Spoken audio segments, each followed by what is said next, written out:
एक लड़की लैब में लेटी हुई है और खुद को एक प्रयोग का हिस्सा बनने देती है क्योंकि यह आदमी उसका म्यूटेशन रोकने में मदद कर सकता है। दरअसल वैज्ञानिक पहले से ही उस पर रिसर्च कर चुके हैं। उन्होंने पाया कि लड़की के म्यूटेट हो चुके शरीर में एक खास तरह की फफूंदी फंगस पैदा हो रही है। ये फफूंदी हवा में मौजूद जहरीली गैसों को बेअसर कर सकती है।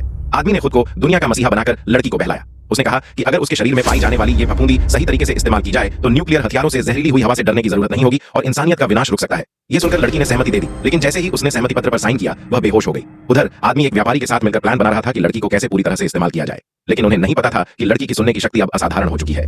उसने साफ साफ सुन लिया कि वे लोग उसके खून से वो खास फफूंदी निकालना चाहते हैं ताकि अमीर लोगों को ऊंचे दामों पर बेच सकें। इस पर दाढ़ी वाला आदमी चेतावनी देता है कि अगर हवा साफ हो गई तो उनका प्रदूषण से पैसा कमाने वाला धंधा बंद हो जाएगा। लेकिन उस आदमी को यह नहीं पता था कि लड़की सब कुछ जान चुकी है। गुस्से में उसने लैब की कांच को तोड़ने की कोशिश की, लेकिन तभी वहां से जहरीली सफेद गैस छोड़ दी गई और लड़की फिर से बेहोश हो गई। जब दो स्टाफ मेंबर उसके कमरे में आए तो लड़की ने सोते हुए का नाटक करते हुए दोनों को बेहोश कर दिया।